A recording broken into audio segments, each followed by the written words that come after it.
So I finished watching Star Trek Strange New Worlds Season 2, Episode 2, Ad Astra per Aspera. I hope I pronounced that correctly.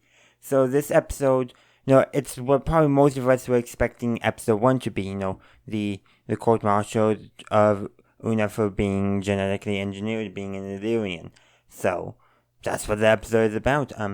It picks up, with Pike going to find a lawyer to represent Una because, he feels like she needs somebody who can actually win her case because the person she's assigned to by Starfleet,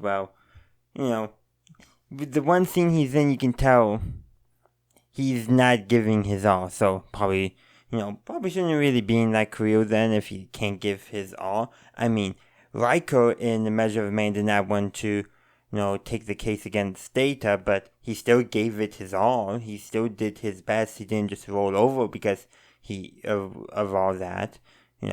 He still, even though he didn't want to be prosecuting the case, he was forced to, and he still gave his all. He did, his duty. This officer wasn't doing his duty. He wasn't doing his best. So that's a clear difference there.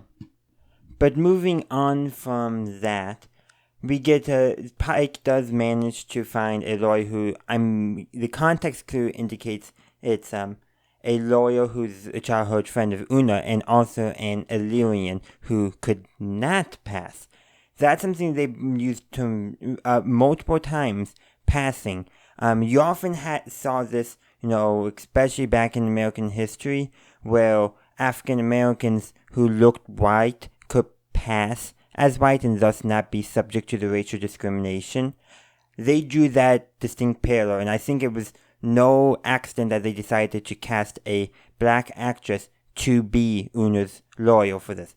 I guarantee they wanted to really make that point known that they're drawing this connection between the Federation's prejudice and discrimination against genetically engineered individuals and the history of racial discrimination in not just the United States, but many other countries as a world. And they specifically actually called the lawyer a civil rights lawyer, not just a lawyer or a defense attorney, but a civil rights lawyer. So they were really wanting to draw that parallel and show how the Federation has this blind spot in the society that, yes, they're a utopia in many regards, but they turn a blind eye when it comes to discrimination against the genetically engineered. And of course, as would be expected, at the very end, Una is cleared of all charges, but that's only because of clever lawyering. Like the Judge Advocate General, you can definitely tell that he's a Vulcan and he's in a way kind of blinded by the law. Like at one point, he literally takes over the case from the JAG officer that he had assigned. It was only for one testimony, if I remember correctly, but it was like crazy, like he was kind of pushy, being an arrogant Vulcan. A Vulcan much more suited for Enterprise than TOS. Like, there's literally a scene where, it doesn't look like Spock has an outburst, but he goes up to Dr. Mbenga and the Helms officer and mentions that he's sorry for his outburst. Didn't look like his outburst, but Mbenga picked it up on, and he literally says that Vulcan brings out the worst in him. Like, isn't that kind of crazy? And that kind of shows, like, this, he's just a nasty character more suited for how the Vulcans appeared in Star Trek Enterprise, which is kind of interesting to kind of take a note of, and how, not every Vulcan is like Spock, which is probably a very important thing for us fans to remember. And another kind of little touch there going on too, how I mentioned the JAG officer who was assigned to prosecute the case before, who I think is actually the Judge Advocate General. She's, that the woman we saw with Pike had a relationship back in episode 1 of season 1 and kind of mentioned on and off, I think, in some other points. But the thing is, like, you can tell she's not happy about prosecuting Una, but she's still doing her job. Unlike the officer who was assigned to Una's defense. I'm just saying, at least, maybe they should have switched roles, is all I'm saying. Of course, the most surprising thing that came out in this episode is we learned who turned Una into Starfleet. Any guesses? Well, it was Una. And and her lawyer, who was also a child friend, uses that to their advantage once she kind of pieces the things together because Lon thought somebody had leaked her personal log where she talked about how when she learned about when Una was genetically engineered and all that. So she was afraid that she was the reason why Una was revealed, but ends up it was Una herself. But basically, figuring out who had the motive. Well, who had the motive? It was Una. And to put it short, she was tired of hiding. And her lawyer, who was also a friend, they also make amends because apparently they parted on bad terms when Una left for Starfleet, but probably started actually when Una and her family were able to pass as non-genetically engineered. I'm just saying, that's very much what the context is saying, that is what started the friendship down, but it seems like things started getting repaired here.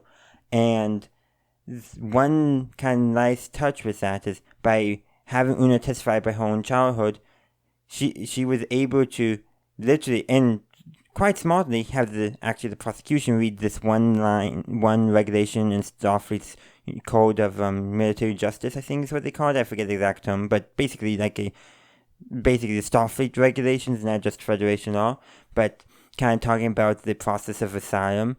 And she cleverly, using other people's testimony, Una's testimony, but mostly Una's, was able to get everything to line up in Una's favor, even when the Judge Advocate General himself, that Vulcan, got Una to admit that Captain Pike had known about her genetic engineered status for like 2 months before Starfleet discovered it, and he was willing to engage in the whole conspiracy.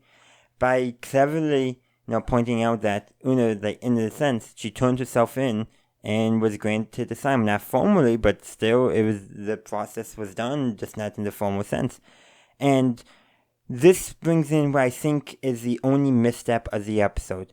Admiral April's testimony. Mainly because I feel like, his testimony was actually devastating for Una, and that's probably why the prosecution caught him. But I feel like the other testimony for basically when he was cross-examined went wrong, and not just because she got him to basically discredit himself, which could have been a very good strategy. However, I think it would have been a better strategy to establish that Starfleet captains have prerogative to disobey certain regulations when it fits the greater good, or the needs of the many outweigh the needs of the few. I mean, that would have been another very good sneaky thing to throw in there. I felt like, okay, I'm no real-life lawyer. I'm just a nerd who likes watching Star Wars and Star Trek, but I've watched 1 or 2 Star Trek legal episodes, and also I've watched a few breakdowns of legal cases, and I feel like that was a misstep. And also, I feel like it made some good courtroom drama, with a witness outburst and all that, but I feel like the line of questioning could have done better to not get stricken from the record, therefore helping her case in the end, because what he said, she calls back, the prerogative of captains have, but she shouldn't have done that if it was stricken from the record, right? That's, I think, what they were showing, the writer knew just enough about courtroom drama to know that things can get stricken from the record, but forgot that things are stricken from the record, they can't be brought back into court. I think that's what might have happened there. So if they had just rewritten Robert April's testimony and cross-examination, that would have made this episode 10 out of 10. But because of how they did it and how they tried to reference it back, but it was actually stricken from the record, which means it shouldn't have reappeared in the legal sense, I'm only giving this episode a 9 out of 10, because this was a phenomenal episode, but that little bit right there was just gnawing at me. You did such a good job for, not being a real court and all that I could see some real-life lawyers who react to things like this would be like, yes, this seems pretty good, except for this. But that's just a lay opinion on my end. But overall, I did think it was a really good episode with good drama and a good outcome. So, yeah. And I really did like I mentioned, how this episode brought forth one of the Federation's many blind spots. This blind spot being towards the discrimination against the genetically engineered. We see this again with artificial life in the TNG era and afterwards as well. So the Federation does have blind spots, and I was glad that they did bring that stuff up, because it kind of shows that Starfleet's not perfect and the Federation is not perfect, but they're working towards it. And this episode shows one case where working towards it. Probably what helped in this case was because they were able to rule on they didn't rule on the law, which makes sense. It's not this was establishing, which law should basically be applied. Are these charges valid? And they determined that because of Una's specific situation, that she was not guilty of any charges and thus was allowed to stay in Starfleet. But that was only because of her specific situation. That's why later on, in DS9 Bashir, he, if his father didn't accept the plea deal, he would have been drummed out of Starfleet. And why in Star Trek Prodigy that Darrow could not join Starfleet, but he was able to get special compensation to be basically a warrant officer, a provisional officer under Admiral Janeway. It's because, he was given a special status. It's kind of like Una his there, like, okay, we're going to give you a special status because of your unique situation, and that's it. And Bashir is probably the most realistic case in the Federation. It was a plea deal. And Una was offered a plea deal, which would have still been not great for her, but at least she would have avoided jail time. But getting a good lawyer really did help her. But that's where I'm going to conclude this review. I do hope you enjoyed my review. Also, let me know what you thought of this episode. Add Astra per Aspera in the comment section down below. Which also, the title of the episode was apparently Starfleet's original motto before the Federation, which choose the stars through hardship, something like that, which resonated with Una, so it was also brought into the testimony, which, it was a great scene, and just watch the episode, you'll really enjoy it. But yeah, let me know your thoughts in the comment section down below. And thank you for watching, and live long and prosper. Thank you for watching this video. I do hope you enjoyed it. If you did, feel free to like, upvote, and share the video. Also consider subscribing and following the channel if you haven't done so yet, and to ring that bell on YouTube to get notified of when new videos release. The link tree in the description links to all my social media. Check it out if you are interested, and once again, thank you for watching, and as always, have a good day, a good night, wherever you are. May the Force be with you, always.